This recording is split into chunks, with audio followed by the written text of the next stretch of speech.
तुम्हें भी एक दिन जाना पड़ेगा, आज नहीं कल तो जाना ही पड़ेगा। जीवन की जनी आशा राखो, काल धरे हैं श्वासा। ये काल महाकाल जो है तो तेरे श्वासा को घेर कर रखा है। आज नहीं तो कल तुम्हें जाना ही है। जब समय पूर जाएगा श्वासा तो काल तुम्हें पकड़ के ले जाएगा।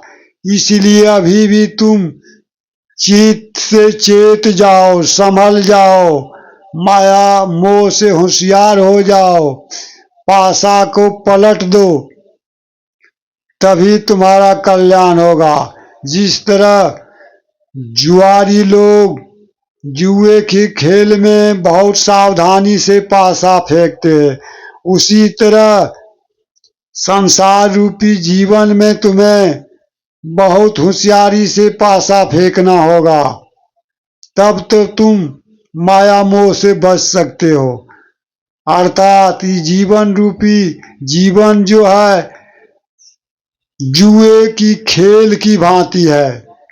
मनुष्य का जीवन जो है जुए की खेल की भांति है।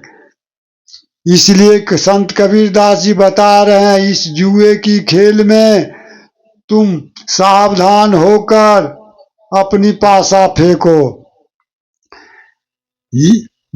अर्थात आसक्त होना, विषय वासना में आसक्त होना ही जुए की पराजय में हार होना है।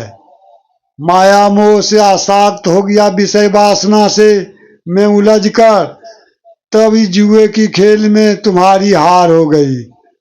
यदि तुम अनासक्त रहा, इसमें आसक्त नहीं हुआ माया मोह में, तो तुम विजय होगे।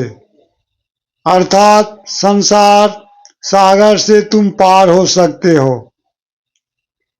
अर्थात 84 के बंधन से छूट सकते हो। इसीलिए कबीरदास जी यहाँ बता रहे हैं, हे मानवों, हे साधकों, हे सन्यासियों, मन और माया से होशियार रहो,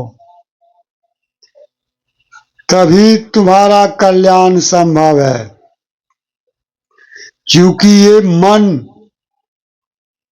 का अर्थ होता है निरंजन, निरंजन को ही मन कहते हैं। राम 4 प्रकार के होते हैं।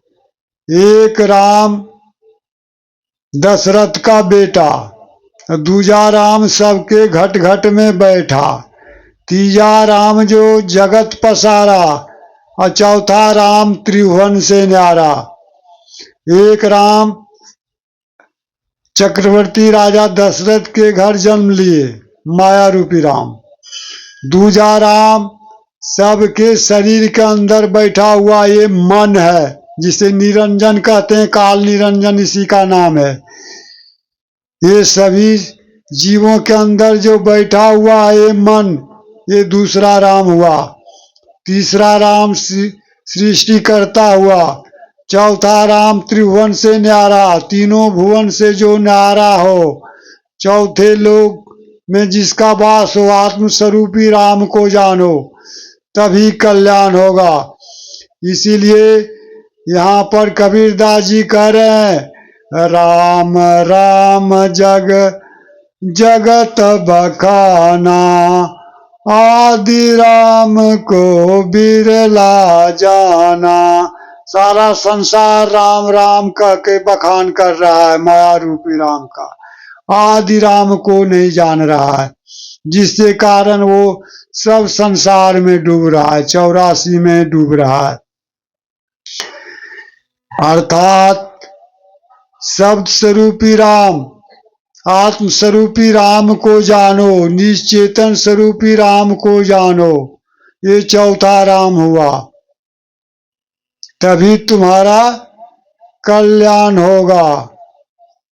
ये राम को जब तक नहीं जानोगे, तब तक भवसागर से पार लगना दुर्लभ है।